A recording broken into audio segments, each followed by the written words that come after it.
মুসা নবী, আমি প্রতিটা জায়গায় বলি যে মুসা নবী আল্লাহকে একদিন জিজ্ঞেস করছে, আল্লাহ আমি দেখতে চাই দুনিয়ার জমিনের সবথেকে নিকৃষ্ট ব্যক্তিকে। আল্লাহ বলছে, মুসা তুমি অমুক রাস্তায় যে দাঁড়াও, যে প্রথমে হেঁটে হেঁটে যাবে সে হবে সবথেকে গুনাহগার। মুসা নবী বলছে, আল্লাহ আমি দেখতে চাই দুনিয়ার জমিনের সবথেকে নেককার মানুষকে। আল্লাহ বলছে, মুসা তুই ওই রাস্তাতেই দাঁড়া, যে রিটার্ন ফিরে আসবে সে হবে নেককার। মুসা নবী তো কনফিউজ, আল্লাহ এটা কেমন করে সম্ভব? জি ভাই একবার তাকবীর দেন না। আরে তাকবীর, আমাদের রাকিবুল ভাই বলেন জিন্দাবাদ, আলহামদুলিল্লাহ। জেনে রেখে দেন আমার সোনার ভাইরা। তো এরকম ভাবে মুসা নবী আল্লাহকে জিজ্ঞেস করছে, আল্লাহ আমি দেখতে চাই দুনিয়ার জমিনের সবথেকে নিকৃষ্ট ব্যক্তিকে। আল্লাহ বলছে, মুসা তুই ওই রাস্তাতেই দাঁড়া, যে রিটার্ন ফিরে আসবে সে হবে নেককার।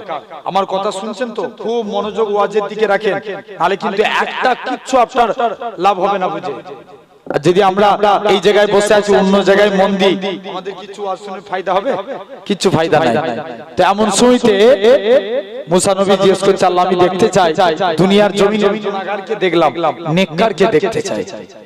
মুসলমান ঘরে ছেলে মেয়েরা, পাড়া তরুণেরা, হে নবী প্রেমিকেরা, আমার আল্লাহ জানিয়ে দেয়, হে আমার কালিমুল্লাহ, হে আমার নবী মুসা ওই বান্দাখানা যখন রাস্তা দিয়ে হেঁটে হেঁটে যাচ্ছিল, তার ছেলেখানা বলতে লাগে, আব্বা জান দুনিয়া বড় না প্রথম আসমান বড়?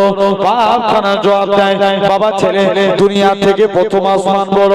ছেলে আবারও বলে, ও জনমদাতা বাবা প্রথম আসমান বড় না দ্বিতীয় আসমান? দ্বিতীয় আসমান বড়। দ্বিতীয় আসমান বড় না তৃতীয় আসমান? তৃতীয় আসমান বড়। এরকম ভাবে সাত তবক আসমান বড়।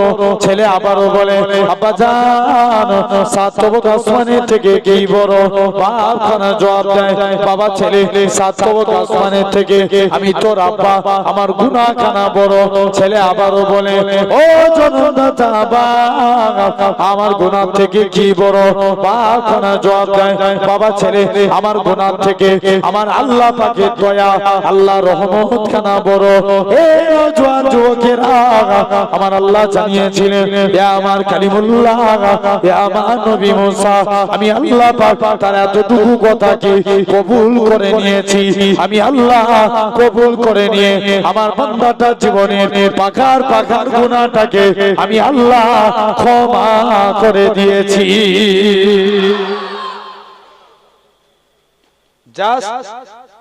এতটুকু কথাকে কবুল করে আমি আল্লাহ মাফ করে দিয়েছি। তাহলে আমরা এই যে হাত তুললাম, এটা দেখলো কে? সবাই মিলে বলা লাগবে আলহামদুলিল্লাহ একবার। তাহলে যে আল্লাহ এই জায়গায় বসিয়েছেন কে? আল্লাহ। সেই আল্লাহকে খুশি করব, রাজি আছি তো নাকি? আলহামদুলিল্লাহ। আল্লাহ চারটে বিষয়, আমি আল্লাহর কোরআন থেকে চারটে আয়াতের উপরে কথা বলি। আল্লাহ চারটে বিষয় অঙ্গীকার করছেন। কটা বিষয়? চারটে। এক নাম্বার, আচ্ছা বলো তো আব্বা, দুনিয়ার জমিনে সবাই সবার অঙ্গীকার ভঙ্গ করতে পারে, আমার আল্লাহ বান্দার সঙ্গে যে ওয়াদা করবে এটা কি ভঙ্গ হবে? কি মনে হয় আপনাদের? ভঙ্গ করবে আল্লাহ? ভঙ্গ করবে না। আল্লাহর ওয়াদা কোনদিন ভঙ্গ হয় না, জেনে রেখে দেন। তার আগে আমি একটা গুটি করে কথা বলি। আমরা যদি আল্লাহর দিকে একটা ভালো কাজ করতে পারি, আপনি মানুষটা পরিবর্তন হয়ে যাবে। জোরে বলবেন না? আর যদি আমরা খারাপ কাজ করি তাহলে মানুষটাই বরবাদ। ভালো কাজ করলে কি মানুষটা, কথা বলো কথা বলো, ভালো কাজ করলে মানুষটা কি পরিবর্তন, মানে ভালো। আর খারাপ কাজ করলে বরবাদ হয়ে যাবে। সির্ফ একটা কাজ, আপনি একটা ভালো কাজ করুন। আমি একটা হাদিস দিয়ে ভালো দিকটা আগে বলি, ঠিক কি না? আল্লাহ রাসূলের কাছে এক সাহাবী আসলেন। সাহাবী দুইটা সমস্যা ছিল। কটা? দুইটা। সাহাবী এসে নবীকে বলছে, হুজুর আমি ভালো হতে চাই, আমাকে কি হবে বলছে? ভালো হবো, আমাকে একটু আমল বলো। আল্লাহ নবী বলছে, এই ব্যাপার, যাও তুমি বাড়ি চলে যাও। কি করো? সাহাবী মদ খেত, কি খেত? মদ খেত। 2 নাম্বার জিনা করত। অভ্যাস খারাপ কটা ছিল? জোরে বলো। 2টো। 1 নাম্বার মদ খেত, 2 নাম্বার জিনা করত। এখন সাহাবী মদ খেয়ে এসে আল্লাহ নবী দরবারে হাজির। আল্লাহ নবী বলছে হুজুর আমি ভালো হতে চাই, আমল বলুন। আল্লাহ নবী তাকে মদ খাওয়ার কথা নিষেধ করলেন না, তাকে জিনা করার কথা নিষেধ করলেন না।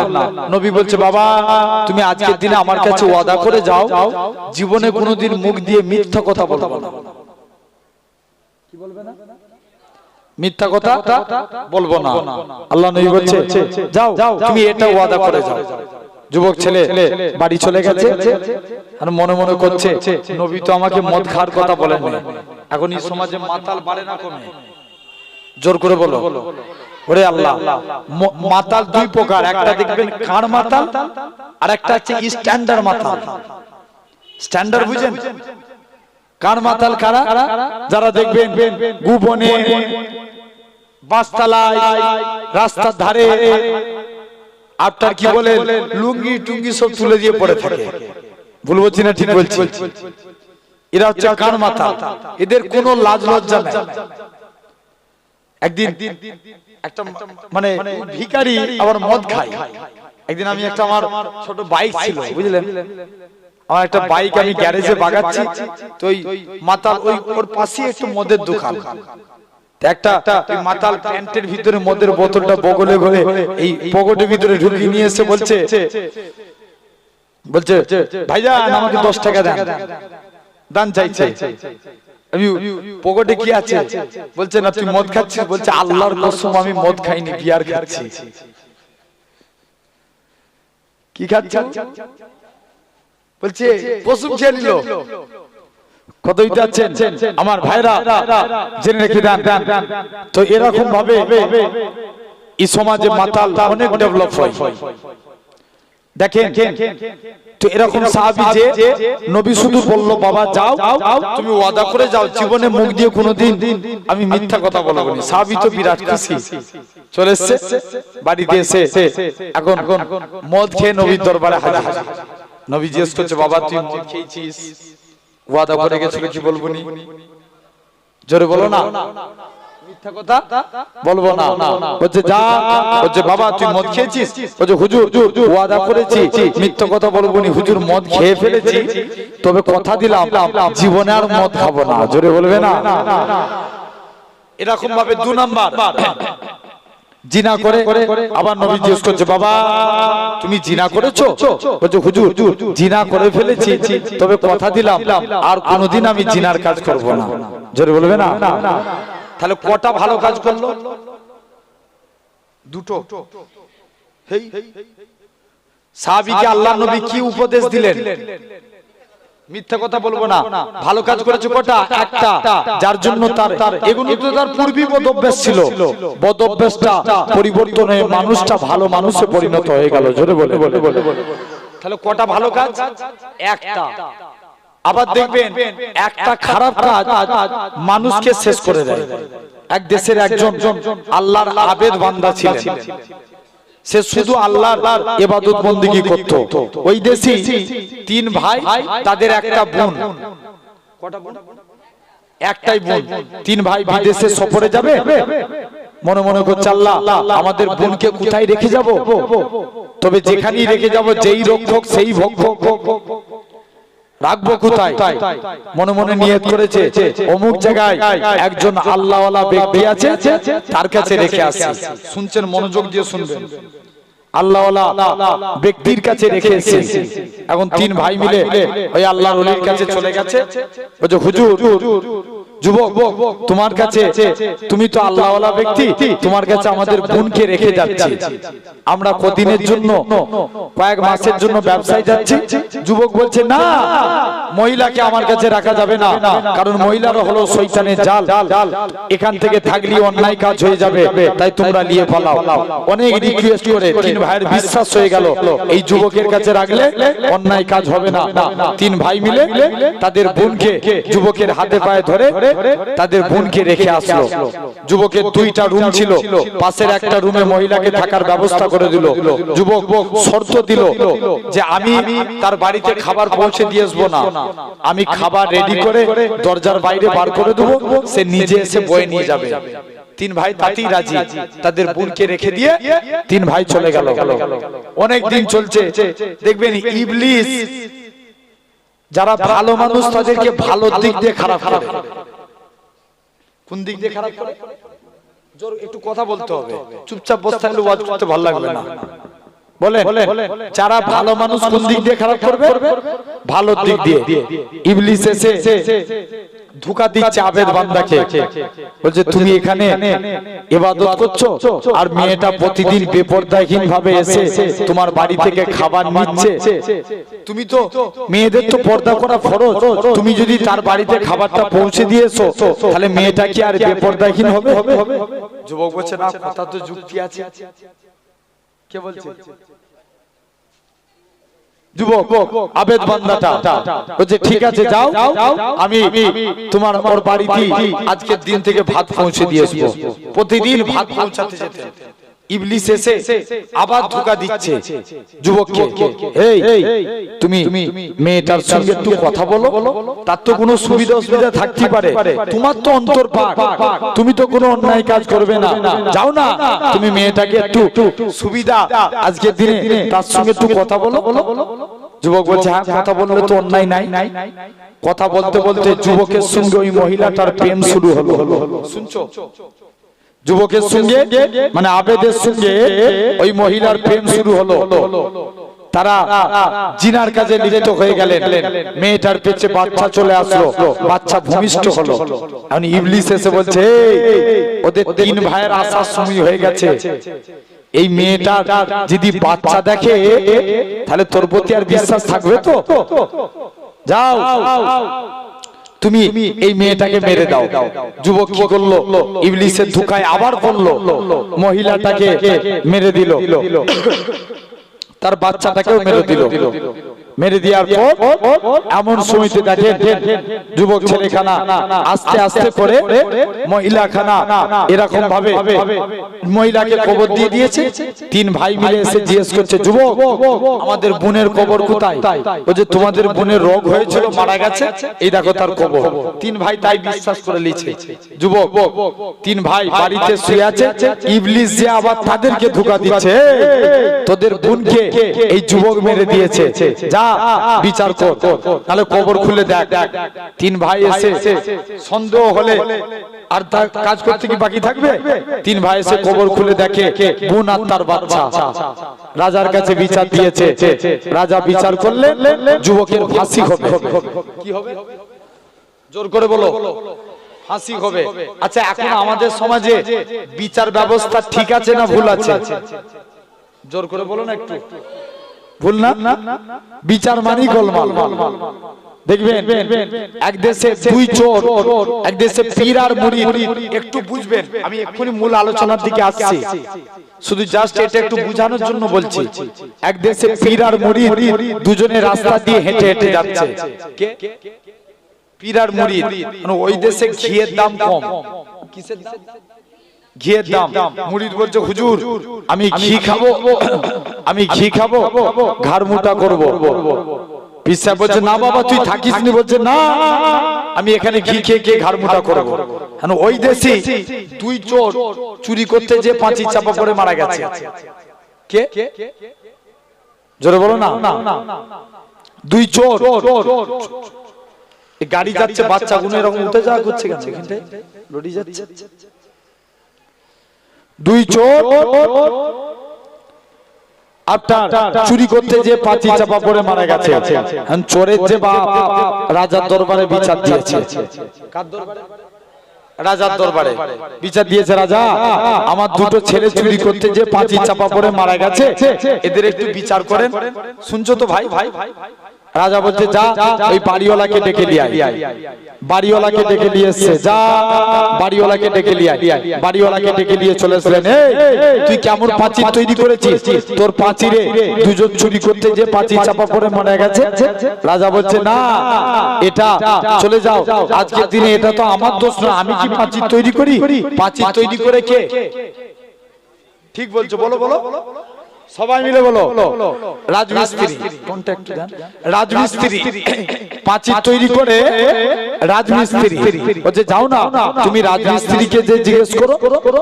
বলছে ঠিক আছে, তোকেও ছেড়ে দিলাম। রাজমিস্ত্রিকে ডেকে নিয়ে চলে এসে, তুই কেমন পাঁচির তৈরি করেছিস? তোর পাঁচিরে চাপা পড়ে মারা গেছে। রাজমিস্ত্রি বলছে রাজা, দোষ আমারও না, লেবার যেমন মশলা দিয়েছে আমি তেমন পাঁচির তৈরি করে দিচ্ছি। কে বলছে? মিস্ত্রি বলছে, বলছে ঠিক আছে, তোকেও ছেড়ে দিলাম, যা লেবারকে ডেকে নিয়ে আয়। লেবারকে ডেকে নিয়ে এসে, তুই কেমন পাঁচির তৈরি করেছিস? মশলা দিয়েছিস?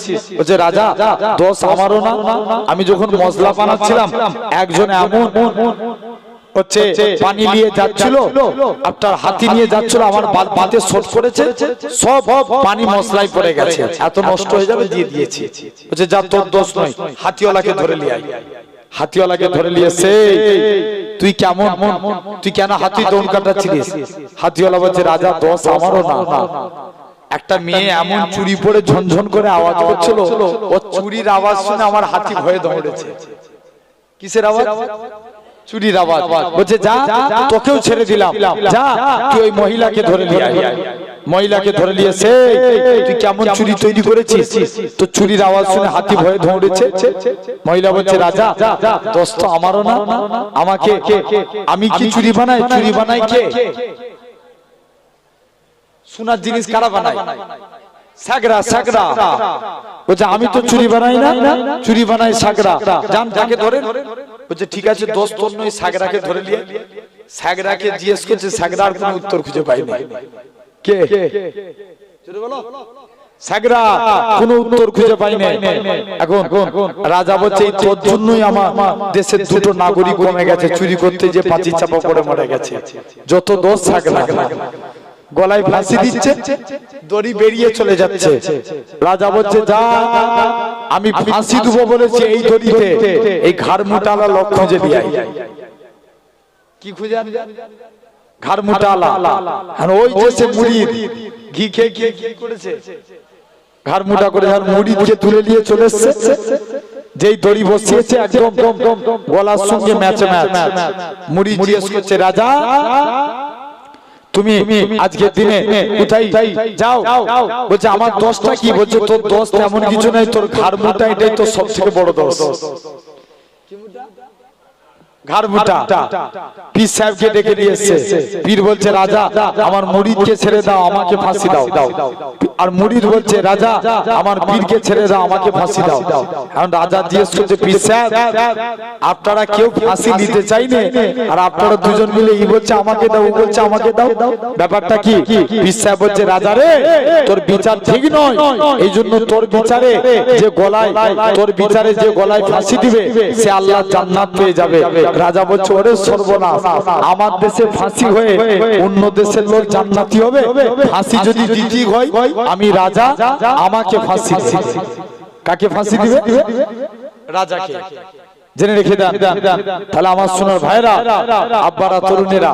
তো এরকম ভাবে তিন ভাই মিলে রাজার কাছে বিচার দিয়েছে। রাজা, আমাদের বোনকে তুমি আজকের দিনে যাও, আমাদের বোনের এরকম ভাবে। রাজা বলছে যাও, যুবকের ফাঁসি হবে। যুবককে তুলে নিয়ে চলে এসেছে। ইবলিস এসে ধোঁকা দিচ্ছে, তুই যদি আজকের দিনে একবার আমাকে সিজদা দিস, আমি তোকে ফাঁসির হাত থেকে বাঁচিয়ে দেবো। ওই যুবক আবেদ বান্দা ইবলিসকে সিজদা দিল, গুনাহগার হয়ে মারা গেল। তাহলে বলার উদ্দেশ্য হলো একটা নেকির কাজ মানুষকে ভালো করে দেয়, আর একটা অন্যায় কাজ মানুষকে কি করে দেয়? পুরো শেষ করে দেয়। তাহলে কাজে কাজে আপনাকে আমাকে ফিরতে হবে। তাহলে সেই আল্লাহর দিকে আমরা ফিরবো, বলি ইনশাআল্লাহ। আমি কটা আয়াত বলবো বলেছি? জোর করে বলো না একটু। চারটে। আচ্ছা বলো, আল্লাহর ওয়াদা কি ভঙ্গ হবে?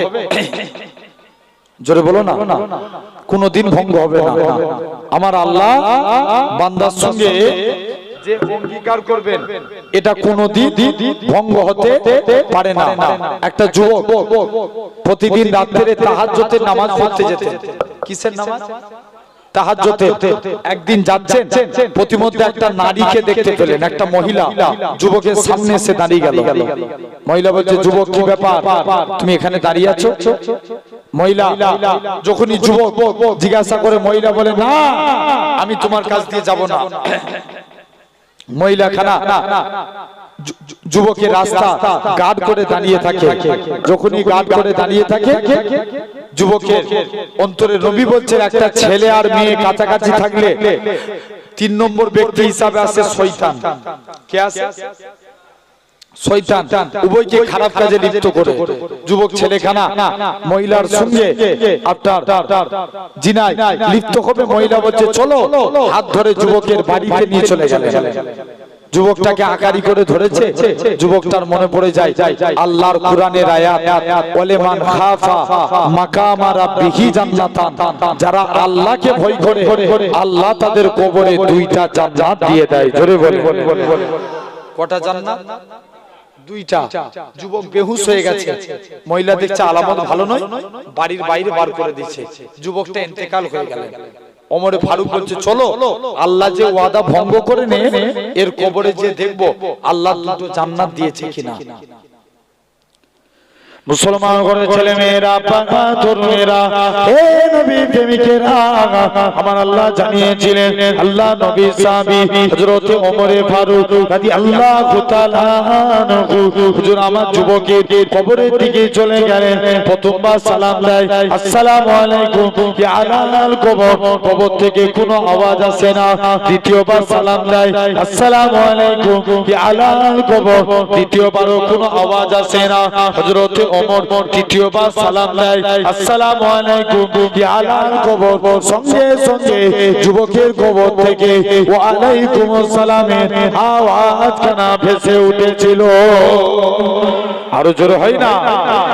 আল্লাহ নবী সাহাবী হযরত ওমর বলে, ওগো বাবা যুবক, বলো তো দেখি, দুনিয়ার জমিনে বাপ ছেলের অঙ্গীকার ভঙ্গ করে, মা মেয়ের অঙ্গীকার ভঙ্গ করে, স্বামী স্ত্রীর অঙ্গীকার ভঙ্গ করে, আমার আল্লাহ তোমার কি অঙ্গীকার ভঙ্গ করেছে কিনা?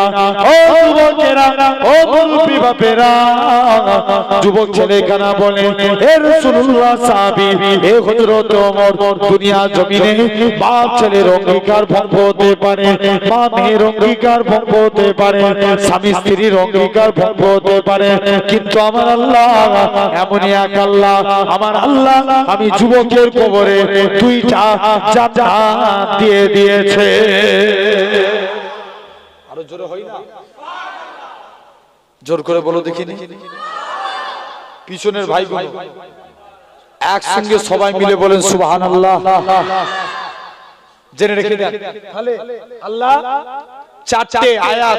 1 নাম্বার আল্লাহ বলেন, বান্দা উদউনি আস্তাজিব লাকুম। আল্লাহ বলছে, বান্দা তোমরা আমি আল্লাহ আমাকে ডাকো, আমি আল্লাহ তোমাদের ডাকে সাড়া দেব। জোরে বলবে না? আমরা কাকে ডাকবো?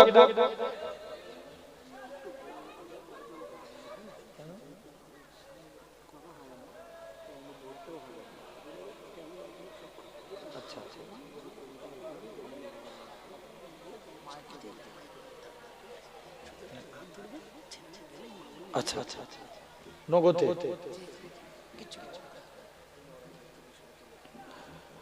একবার দুরূদ শরীফ আল্লাহু আকবার।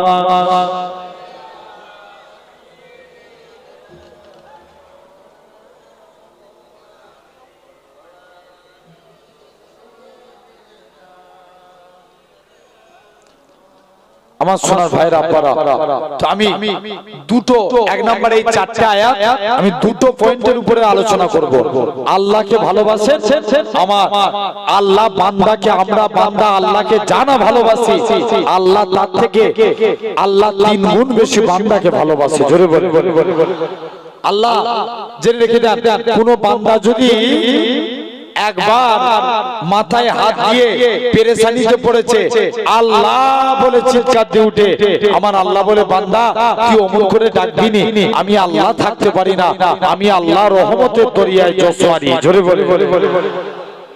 তো এক নাম্বার আল্লাহ বলছেন উদউনি আস্তাজিব লাকুম, তোরা আমি আল্লাহ আমাকে ডাক, আমি আল্লাহ তোদের ডাকে সাড়া দেব। তাহলে আমরা ডাকবো কাকে? সবাই মিলে বলো না ভাই। তোমরা কিন্তু যদি কেউ ফাঁকি মারো আল্লাহ শুনছে কিন্তু, বলো আমরা ডাকবো কাকে? একবার হয়তো আর 40 আর 50 মিনিট হাতে সময় আছে, মনোযোগ দাও, চিৎকার দাও, গলা ফেটে যদি মরেও যাই আমি বিশ্বাস করি, আল্লাহ নাম বলতে যে যদি মরেও যাই আমি বিশ্বাস করি তুমি জান্নাতি। জোরে বলে আমার ভাইরা। তাহলে আল্লাহকে ডাকবো, রাজি আছি? শুধু বিপদে বললে না, সব সময়। জোরে বলো, সব সময় আল্লাহকে ডাকবো। এক বান্দা জাহান্নামের ভিতরে দাও দাও করে জ্বলছে, আল্লাহর নাম ধরে ধরে ডাকছে, ইয়া আল্লাহ ইয়া রহমান। কি হলো রে বান্দা, ডাকছি কেন? আল্লাহ জাহান্নামের ভিতরে জ্বলছি, আমার এই মাংসপিণ্ড শরীরে আযাবে জাহান্নামের কষ্ট আল্লাহ আমি সহ্য করতে পারি না। আল্লাহ বলবে কি চাস? আল্লাহ জাহান্নামের ভিতরে একটা গাছ আছে, ওই গাছে বসতে চাই। আল্লাহ বলবে যা, তোর বসার জায়গা জাহান্নামের ভিতরে গাছের মধ্যেই করে দিলাম। জোরে বলবে না? তুই আর ডাকবি না আল্লাহ, আর তোমায় ডাকবো না। বান্দা আবার আল্লাহকে ডাকছে, ইয়া আল্লাহ ইয়া রহমান। আবার কি হলো? আল্লাহ আমি জাহান্নামের ভিতরে গাছের মধ্যে বসে আছি, আমার এই শরীরে আযাবে জাহান্নামের কষ্ট আল্লাহ আমি সহ্য করতে পারবো না। আল্লাহ তুমি আমাকে জাহান্নামের ভিতরে গাছ থেকে সরিয়ে আল্লাহ জাহান্নামের গেটে বসিয়ে দাও। আল্লাহ বলবে যা, তোর বসার জায়গা জাহান্নামের গেটই করে দিলাম। জোরে বলো। তুই আর ডাকবি না আল্লাহ, আর তোমায় ডাকবো না। মুসলমান করে ছেলে মেয়েরা, পানা তরুণেরা, হে নবী প্রেমিকেরা, ওই বান্দা খানা আবার আমার আল্লাহকে ডাকতে লাগে, ইয়া আল্লাহ ইয়া রহমান ইয়া হান্নান ইয়া মান্নান। আমার আল্লাহ পাক রহমতের দুনিয়ায় জোছওয়ারি। ও আমার বান্দা আবার তোর কি হয়েছে বল, কি জন্য তুই আমি আল্লাহ আমাকে বারে বারে ডাকিস? আল্লাহ পাকে বান্দা খানা জবাব দিবে, ও রব আল্লাহ পাক আমি জাহান্নামের গেটের কাছে দাঁড়িয়ে আছি। আল্লাহ পাক জান্নাত জাহান্নামের মাঝখানে একটা ফাঁকা জায়গা দেখতে পাই, ওই জায়গায় কি বসার স্থানখানা হবে না? ও যুবকেরা, ও বড়দিগার মানুষেরা, আমার আল্লাহ জানিয়ে দেয়, ও আমার বান্দা তুই যে আমি আল্লাহ আমার কাছে ডেকেছিস, চলে যা চলে যা, আমি আল্লাহ তোর বসার জায়গাটাকে জান্নাত জাহান্নামের মাঝখানে করে দিলাম। তুই আর ডাকবি না আল্লাহ, আর তোমায় ডাকবো না। বান্দা আবার আল্লাহকে ডাকছে, ইয়া আল্লাহ ইয়া রহমান। আবার কি হলো রে? আল্লাহ জান্নাতের গেটের কাছে বসে আছি, আল্লাহ জান্নাত জাহান্নামের মাঝখানে বসে আছে, আল্লাহ দয়া করো না, জান্নাতের গেটের কাছে বসতে দাও। আল্লাহ বলবে যা, তোর বসার জায়গা জান্নাতের গেটই করে দিলাম। তুই আর ডাকবি না আল্লাহ, আর ডাকবি না। মুসলমান করে ছেলে মেয়েরা, পানা তরুণেরা, হে নবী প্রেমিকেরা, ওই বান্দা খানা আবার আমার আল্লাহকে ডাকতে লাগে, ইয়া আল্লাহ ইয়া রহমান ইয়া হান্নান ইয়া মান্নান। আমার আল্লাহ পাক রহমতের দুনিয়ায় জোছওয়ারি। ও আমার বান্দা আবার তোর কি হয়েছে বল, কি জন্য তুই আমি আল্লাহ পাক আমাকে বারে বারে ডাকিস? আল্লাহ পাক আমি আপনার গুনাহগার বান্দা, আমি আপনার পাপী বান্দা, জাহান্নামের গেটের কাছে জান্নাতের গেটের কাছে চলে এসেছি। আল্লাহ একবার কি জান্নাতের ভিতরে পা খানা রাখতে পারবো না? ও যুবকেরা, আমার আল্লাহ জানাবে, ও আমার বান্দা চলে যা চলে যা, আমি আল্লাহ তোকে জাহান্নাম থেকে বের করে জাহান্নামের কাছে বসিয়েছি। জাহান্নামের কাছ থেকে আমি আল্লাহ তোকে জান্নাত জাহান্নামের মাঝখানে এনেছি রে বান্দা। জান্নাত জাহান্নামের মাঝখান থেকে আমি আল্লাহ তোকে জান্নাতের মনোরম দৃশ্য দেখিয়েছি। ও আমার বান্দা রে, আর আমি আল্লাহ কি পারি না তো জীবনে পাকার পার গুনাহটাকে আমি আল্লাহ কি ক্ষমা করতে পারি না। ও আমার বান্দা রে, চলে যা চলে যা, আমি আল্লাহ তোর জীবনের পাকার গুনাহটাকে ক্ষমা করে দিয়ে আমি আল্লাহ তোকে আবার রহমতে দয়ার জান্নাত দিয়ে দিলাম। আল্লাহ বলবে যা, আমি আল্লাহ তোকে জান্নাত দিলাম। আরে সোনার ভাইরা আব্বারা তালানেরা, তাহলে এক নাম্বার আল্লাহকে ডাকবো, বলি ইনশাআল্লাহ। ভাই কেউ যদি নিষেধ করে আল্লাহ বলবে না, তোমরা মেনে নিবে? জোর করে দিয়ে বলো না। তাদের বিরুদ্ধে অ্যাকশন নেওয়ার দরকার আছে না? জোরে বলেন আছে না? আমার ভাইরা, তাহলে এক নাম্বার আল্লাহকে ডাকবো, বলি ইনশাআল্লাহ। কেন? আল্লাহ বলছে তো তোরা আমাকে ডাক। দু নাম্বার ফাজকুরুনি আযকুরুকুম, আল্লাহ বলছে তোরা আমি আল্লাহ আমার স্মরণ কর, আমি আল্লাহ তোদের স্মরণ করব। কাকে স্মরণ করব আমরা? আল্লাহকে। আল্লাহকে যদি স্মরণ করি আল্লাহ আমাদের স্মরণ করবে। তিন নাম্বার আল্লাহ বলে লা ইন শাকারতুম লা আযীদান্নাকুম, তোমরা আমি আল্লাহ আমার শুকরিয়া আদায় করো, আমি আল্লাহ তোমাদের নিয়ামতে ভরিয়ে দেব। কার শুকরিয়া আদায় করব? আল্লাহ। আল্লাহ শুকরিয়া আদায় করলে নিয়ামত দেওয়ার মালিক কে? আল্লাহ। আল্লাহ নিয়ামতে ভরিয়ে দিবেন। আর চতুর্থ নাম্বার আল্লাহ বলছেন কুরআন শরীফ, আস্তাগফিরুল্লাহ ইন্নাল্লাহা গাফুরুর রাহিম, আল্লাহ বলে বান্দা তোরা আমি আল্লাহ আমার কাছে তওবা চা, আমি আল্লাহ তোদের maaf করে দেব। আরেকটু জোরে বলো না।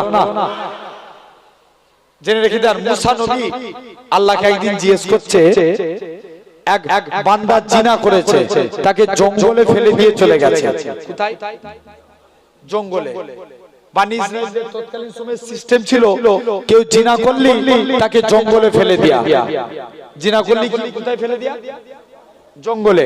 যুবক ছেলেকে সবাই মিলে জঙ্গলে ফেলে দিয়ে চলে এসেছে। এমন সময়তে যুবক জঙ্গলে পড়ে আছে, এক সপ্তাহ চলে গেল, কেউ তার সঙ্গে দেখা করতে যায় না। 2 সপ্তাহ চলে গেল, কেউ দেখা করতে যায় না। আর মনে মনে নিয়ত করছে, যাই আজকের দিনে আমি আমার আল্লাহর কাছে চাই। জোরে বলবে না? আল্লাহর কাছে চাইতে লাগে। মুসলমান ঘরের ছেলে মেয়েরা, পাড়া তরুণেরা, হে নবী প্রেমিকেরা, যুবক ছেলেরা আমার আল্লাহর কাছে কাঁদতে লাগে, আল্লাহ পাক আমার আত্মীয় স্বজন কেউ আমার সঙ্গে দেখা করতে আসলো না, যে বন্ধুদের পাল্লায় পড়ে আমি অন্যায় কাজ করেছি, আমার বন্ধুরাও তো আমার সঙ্গে কেউ দেখা করতে আসে না। আল্লাহ পাক উপায়খানা কি আছে? আল্লাহ এখন একমাত্র আপনি ভরসা, আপনি নাকি কুরআন পাকের সাথে করেছেন, ওমাইয়া তাকাল আল্লাহকে ফাকুয়া কাসবু, যে বান্দা নাকি আল্লাহ আপনার উপরে ভরসা করে আপনি তার জন্য যথেষ্ট হয়ে যান।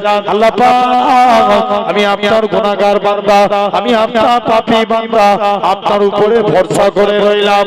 ও যুবকেরা, আমার আল্লাহ জানাবে বান্দারে চলে যা, বান্দা এরকম ভাবে চিৎকার করে কাঁদতে লাগবে, আল্লাহ এখন আপনি আমায় maaf করে দেন। আল্লাহর কাছে তওবা চাইলো, আল্লাহ maaf করে দিলেন। খালেস অন্তরে তওবা করলো, আল্লাহ maaf চাইলেন, আল্লাহ maaf করে দিলেন। এমন সময়তে দেখতে পাওয়া যায় আমার আল্লাহ পাক এরকম ভাবে যুবকটা ইন্তেকাল হয়ে গেলেন।